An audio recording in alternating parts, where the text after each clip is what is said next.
ಬಡತನ ಯಾನೆ ಕನ್ನಡ ಸಂಘದ ಆಶ್ರಯದಲ್ಲಿ ಇವತ್ತಿನ ಈ ಕಾರ್ಯಕ್ರಮ ನಡೀತಾ ಇದೆ.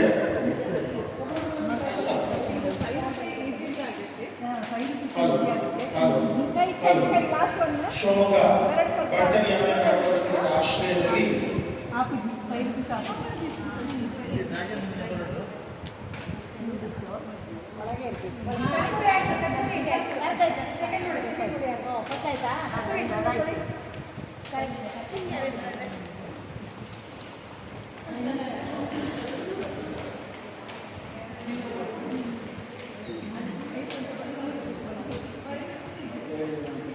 ಚೂರಿ ಕಡೆ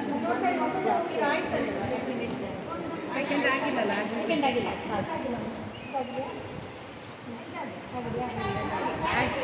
ಆಯ್ತಾ.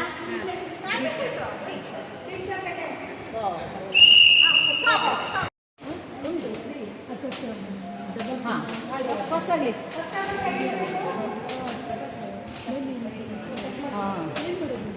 ಉಲ್ಟ ಅಷ್ಟೇ.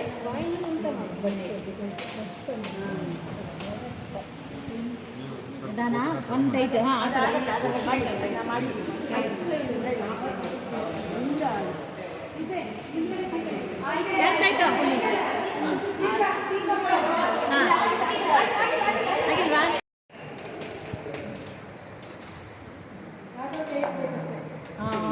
Very good.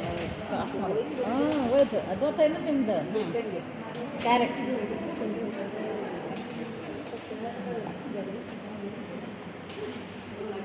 ಹೇಳಂಗಿಲ್ಲ ನೀವು, ಅವ್ರು ಯಾವ್ದು ಮಾಡ್ತಾರೆ ಅವ್ರು ಬಾರ್ದು ಅಲ್ಲ ಅಕ್ಕ, ನೀವು ಅವರೇ ನೋಡ್ಬೇಕು. ನೀವು ಹೇಳಂಗಿಲ್ಲ ಅದಾಗಿಲ್ಲ ಇದಾಗಿಲ್ಲ ಅಂತ.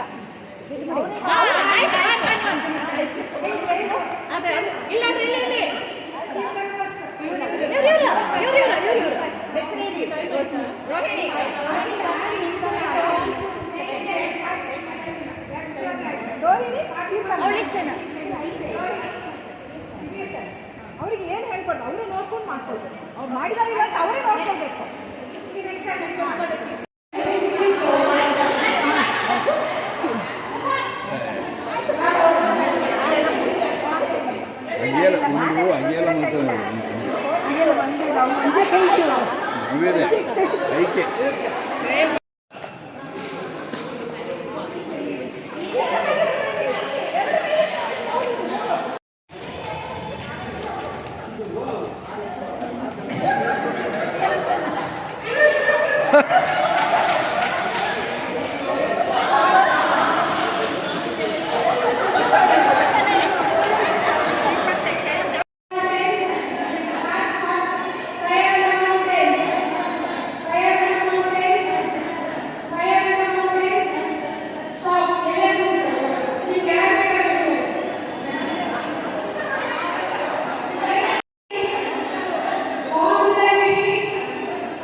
ಇಂತಹ ಉಪಯುಕ್ತವಾದಂತಹ ಕಾರ್ಯಕ್ರಮಕ್ಕೆ ಬಹಳ ದೊಡ್ಡ ಸಂಖ್ಯೆಯಲ್ಲಿ ನಾವು ಸೇರಬೇಕು. ಏಕೆಂದರೆ ಕುಮಾರ್ ಅವರ ವಿದ್ವತ್ತು ಏನು ಅಂತೇಳಿ ನನಗೆ ಗೊತ್ತಿದೆ. ಅವರನ್ನು ಹಲವಾರು ಕಡೆಗೆ ನಾನು ಕರೆಸ್ಕೊಂಡಿದ್ದೆ, ನಮ್ಮ ಕಾಲೇಜಿಗೆ, ಬೇರೆ ಬೇರೆ ಕಡೆಗೆ. ಇವತ್ತು ನೀವೆಲ್ಲರೂ ಕೂಡ ಅದಕ್ಕೆ ಸಾಕ್ಷಿ ಆಗ್ತೀವಿ. ಅವರ ಪ್ರೆಸೆಂಟೇಷನ್ ಸ್ಕಿಲ್ಸ್ಗಳು, ಹಾಗೆ ನಾವು ತಂದಿರ್ತಕ್ಕಂಥ ಮೆಟೀರಿಯಲ್ಸ್ಗಳು, ನಮಗೊಂದು ಅವೇರ್ನೆಸ್ ಪ್ರೋಗ್ರಾಮ್ ಅಂದರೆ ಏನು ಅಂತ ಹೇಳಿ ಕೊಡ್ತಾರೆ. ನಮ್ಮೆಲ್ಲರ ಜೀವನಕ್ಕೆ ಇದು ಬಹಳ ಮುಖ್ಯ. ವಿಶೇಷವಾಗಿ ಯಾವುದೋ ಒಂದು ಸಂದರ್ಭದಲ್ಲಿ ನಾವು ವಿಪತ್ತುಗಳಿಗೆ ಒಳಗಾಗ್ತೇವೆ. ಶಿವಮೊಗ್ಗ ಅಂತಹ ಅನೇಕ ವಿಪತ್ತುಗಳನ್ನು ಕಂಡಿದೆ. ಉದಾಹರಣೆಗೆ ಕಳೆದ 200 ವರ್ಷಗಳಿಂದ, ಒಂದು 3-4 ವರ್ಷದ ಹಿಂದೆ ಒಂದು ಸಾರಿ, ಕಳೆದ ವರ್ಷ ಒಂದು ಸಾರಿ ಶಿವಮೊಗ್ಗದಲ್ಲಿ ಪ್ರವಾಹ ಬಂದಿತ್ತು. ನಾವೆಲ್ಲರೂ ಯಾವುದೋ ಒಂದು ಪ್ರೈಮ್ ಏರಿಯಾದಲ್ಲಿ ಇರಬಹುದು, ಅಲ್ಲಿ ನಮಗೆ ತೊಂದರೆಗಳ ಬಗ್ಗೆ ಅಷ್ಟಾಗಿ ಗೊತ್ತಾಗಲ್ಲ. ನೀವೆಲ್ಲ ಕುಂಬಾರಗುಂಡಿಗೆ ಹೋಗಿ ಅಥವಾ ಆ ಕಡೆ ಡೌನ್ ಸೈಡಲ್ಲಿರ್ತಕ್ಕಂತಹ ನಮ್ಮ ಬಾಪೂಜಿ ನಗರ ಅಂತ ಹೇಳಿ ಕರಿತೀವಿ, ಅಲ್ಲಿಗೆ ಹೋಗಿ ಆರ್.ಎಂ. ನಗರಕ್ಕೆ ಹೋದರೆ ಏನಾದರೂ ಒಂದು 2-3 ಗಂಟೆಗಳ ಕಾಲ ಶಿವಮೊಗ್ಗದಲ್ಲಿ ಮಳೆ ಬಂತು ಅಂದರೆ ಇಡೀ ರಾತ್ರಿ ಅವರು ಎಚ್ಚರವಾಗಿರ್ತಾರೆ, ನಿದ್ರೆ ಮಾಡೋ ಹಾಗಿಲ್ಲ. ಅಷ್ಟೊಂದು ವಿಪತ್ತು ಶಿವಮೊಗ್ಗದಲ್ಲಿ ಕೂಡ ಇದೆ. ಹಾಗೆಯೇ ಇಡೀ ದೇಶದ ಹಲವಾರು ಭಾಗಗಳಲ್ಲಿ ನೀವು ವೆಸ್ಟ್ ಬೆಂಗಾಲಿಗೆ ಹೋಗಬೇಕು, ಆಂಧ್ರ ಪ್ರದೇಶಕ್ಕೆ ಹೋಗಬೇಕು, ಈ ಸೈಕ್ಲೋನ್ಗಳಿಂದಾಗಿ ಆ ವಿಪತ್ತು ಹೇಗೆ ಬರುತ್ತೆ, ಯಾವ ಸಂದರ್ಭಕ್ಕೆ ಬರುತ್ತೆ ಅಂತ ಹೇಳೋದು ಕಷ್ಟ. ಅಂತಹ ವಿಪತ್ತಿನ ಎಲ್ಲ ಸಂದರ್ಭಗಳಲ್ಲಿ ಅಲ್ಲಿ ಡಾಕ್ಟರ್ VLS ಕುಮಾರ್ ಇರ್ತಾರೆ. ಅವ್ರು ನೇರವಾಗಿ ಇರಬೇಕಾಗಿಲ್ಲ, ಪ್ರತ್ಯಕ್ಷವಾಗಿ ಇರಬೇಕಾಗಿಲ್ಲ. ಇಂತಹ ಸಾವಿರಾರು ಜನರಿಗೆ ಅದನ್ನು ಹೇಗೆ ನಿರ್ವಹಣೆ ಮಾಡಬೇಕು ಅಂತಕ್ಕಂಥ ತರಬೇತಿಯನ್ನು ಕೊಡ್ತಾರೆ. ವರ್ಷ ಪೂರ್ತಿ ತರಬೇತಿಯನ್ನು ಕೊಡ್ತಾರೆ. ವೃತ್ತಿಯಿಂದ ಅವರೊಬ್ಬ ಡೆಂಟಲ್ ಡಾಕ್ಟರ್. ಜ್ಯುವೆಲ್ ರೋಡ್ನಲ್ಲಿ ಅವರ ಶಾಪ್ ಇದೆ, ಬ್ಯೂಟಿಫುಲ್ ಆಗಿರ್ತಕ್ಕಂಥ ಶಾಪ್. ಅವ್ರ ಮಾತೇ ಅಷ್ಟೊಂದು ನೈಸ್ ಸ್ಪೋಕನ್. ಭಾಳ ವರ್ಷಗಳಿಂದ ನೋಡಿದ್ದೇನೆ. ಪ್ರಾಕ್ಟೀಸಿನ ಜೊತೆಗೆ ಈ ನ್ಯಾಷನಲ್ ಲೆವೆಲ್ ಮತ್ತು ಇಂಟರ್ನ್ಯಾಷನಲ್ ಲೆವೆಲ್ ಟ್ರೈನರ್ ಆಗಿ ಗುರುತಿಸ್ಕೊಂಡಿದ್ದಾರೆ. ಅವರ ಪರಿಚಯದಲ್ಲಿ ಅವೆಲ್ಲವೂ ಕೂಡ ನಮ್ಗೆ ಗೊತ್ತಾಗುತ್ತೆ. ವಿಪತ್ತು ಅಂದರೆ ಯಾವ ಸಂದರ್ಭದಲ್ಲಿ ಹೇಗೆ ಬರುತ್ತೆ ಅಂತ ಹೇಳಿ ಗೊತ್ತಾಗಲ್ಲ. ಆ ಸಂದರ್ಭಕ್ಕೆ ಬೇಕಾದಂಥ ಸಿದ್ಧತೆಗಳೇನು, ಪ್ರಿಪರೇಷನ್ಗಳೇನು. ಯಾವುದೋ ಒಂದು ಬೆಂಕಿ ಬಿದ್ದುಬಿಡುತ್ತೆ ಯಾವುದೋ ಒಂದು ಕಟ್ಟಡಕ್ಕೆ, ಆ ಸಂದರ್ಭದಲ್ಲಿ ನಾವು ಏನು ಮಾಡಬೇಕು, ಅದಕ್ಕೆ ಬೇಕಾದಂಥ ಪರಿಕರಗಳನ್ನು ಹೇಗೆ ಜೋಡಿಸ್ಕೋಬೇಕು, ಅಥವಾ ಯಾವುದೋ ಒಂದು ಫಸ್ಟ್ ಏಡ್ ಬೇಕಾಗುತ್ತೆ ಒಬ್ಬ ಮನುಷ್ಯನಿಗೆ. ಗಾಡಿಯಲ್ಲಿ ಹೋಗುವಾಗ ಆಗ್ತಕ್ಕಂಥ ಒಂದು ಹಾರ್ಟ್ ಅಟ್ಯಾಕ್ ಇರ್ಬೋದು, ಅಥವಾ ರಸ್ತೆ ಮೇಲೆ ಆಗ್ತಕ್ಕಂಥ ಒಂದು ಆಕ್ಸಿಡೆಂಟ್ ಇರ್ಬೋದು. ಆ ಸಂದರ್ಭದಲ್ಲಿ ನಾವೆಲ್ಲರೂ ಕೂಡ ತಿಳಿದುಕೊಳ್ಳೇಬೇಕಾದಂತಹ, ಕಲಿತುಕೊಳ್ಳೇಬೇಕಾದಂತಹ ಆ ಫಸ್ಟ್ ಏಡ್ ಅಂದರೆ ಏನು ಅಂತಕ್ಕಂಥ ವಿಚಾರಗಳ ಬಗ್ಗೆ ವಿಸ್ತೃತವಾಗಿ ಇವತ್ತು ಅವರಿಲ್ಲಿ ನಮ್ಮೆಲ್ಲರಿಗೂ ತಿಳಿಸ್ಕೊಡ್ತಾರೆ. ಹಾಗಾಗಿ ನನ್ನ ಮನಸ್ಸಿಗೆ ಬೇಸರ ಇದೆ, ಯಾಕಂದರೆ ಇದು ನಮ್ಮೆಲ್ಲರಿಗೂ ಬೇಕು. ನಮ್ಮ ಜ್ಞಾನ ಏನಿದ್ರು 1-2% ಇದೆ ಈ ವಿಚಾರದಲ್ಲಿ. ಅದನ್ನು 90% 100% ತೆಗೆದುಕೊಂಡು ಹೋಗಬೇಕಾದ್ರೆ ಇಂತಹ ಕಾರ್ಯಕ್ರಮಗಳು ಆಗಾಗ ನಡೀತಲೇ ಇರಬೇಕು. ಎಲ್ಲೋ ಒಂದು ಕಡೆ ಮರಿತವೆ. ನಾವೆಲ್ಲರೂ ಕೂಡ ಇನ್ನೂ ಆ CPR ಅಂತಕ್ಕಂಥ ಪ್ರೋಸೆಸ್ಸನ್ನು ಯಾವಾಗ ಡಾಕ್ಟರ್ಸ್ಗಳು ಹೇಳ್ತಾ ಇರ್ತಾರೆ. ಒಂದು ಹಾರ್ಟ್ ಅಟ್ಯಾಕ್ ಆದಂಥ ಕೇಸ್ನಲ್ಲಿ ಒಂದು CPR ಅನ್ನು ಮಾಡಬೇಕು ಅಂತೇಳಿ. ಆ CPR ಅಂದರೆ ಏನು, ಅದನ್ನು ಹೇಗೆ ಮಾಡಬೇಕು, ಯಾವ ರೀತಿ ಮಾಡಬೇಕು, ಅದೆಲ್ಲದನ್ನು ಕೂಡ ಕುಮಾರ್ ಬಹಳ ಚೆನ್ನಾಗಿ ಸರ್ ಹೇಳ್ಕೊಡ್ತಾರೆ. ಅದನ್ನು ಕಲ್ತ್ಕೋಬೇಕು ನಾವು. ಅದರ ಪ್ರಾಕ್ಟಿಕಲ್ ಟ್ರೈನಿಂಗ್ ಬೇಕು ನಮಗೆ. ಅದಿಲ್ಲದೆ ಇದ್ರೆ ಏನಾಗುತ್ತೆ, ನಾವು ಎಷ್ಟೋ ಸರಿ ನಮಗೆ ಆಪ್ತವಾದಂತಹ ಜೀವಗಳನ್ನು ಕಳ್ಕೊಳ್ತಕ್ಕಂತಹ ಅನೇಕ ಸಂದರ್ಭಗಳಿದೆ. ಇದನ್ನು ಕಣ್ಣಾರೆ ನೋಡಿದೆ. ನಾನು ಕೂಡ ಅಟೆಂಪ್ಟ್ಗಳನ್ನು ಮಾಡಿದ್ದೆ. ಒಂದಿಬ್ಬರು ಆ ಅಟೆಂಪ್ಟ್ಗಳಿಗೆ ಉಳ್ಕೊಂಡಂತಹ ಅವಕಾಶಗಳು ಇದೆ.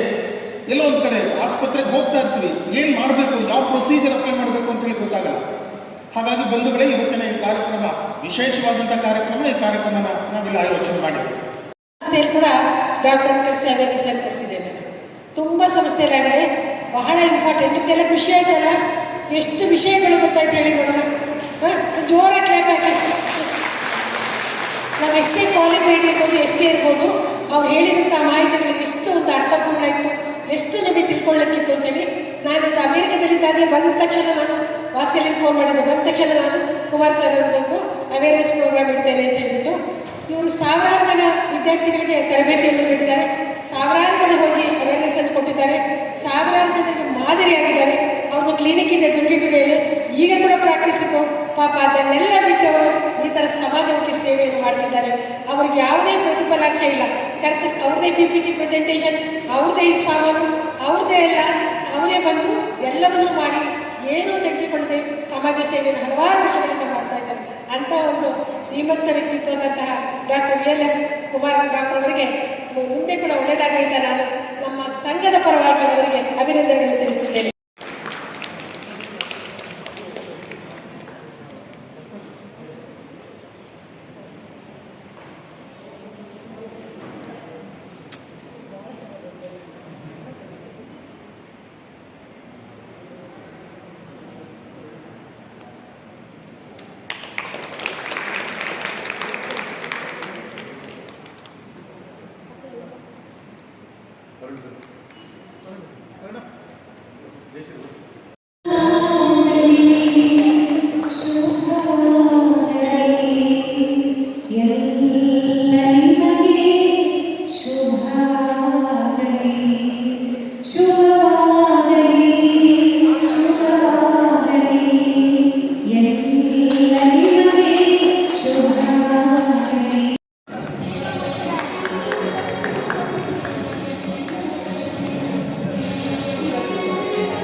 ಕೈಗೆ ಹೋಗಿ ಪಲ್ಸನ್ನ ನಿಮ್ಮ ಹತ್ತಿರದ ಪಲ್ಸ್ ನಿಮ್ಮ ಹತ್ತಿರದ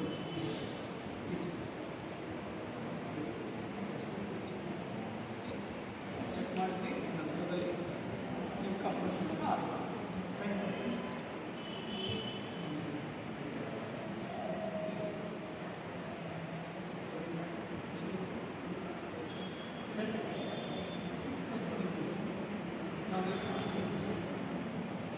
ಜೋರ ಶಬ್ದ ಪಿಕ್ಕರ್ ಜೋರ ಸೊ ಇದನ್ನು ನಾವು 30 ಕಾಂಪ್ರೆಷನ್ ಮಾಡ್ತೀವಿ every cutting continues 1 or 2 so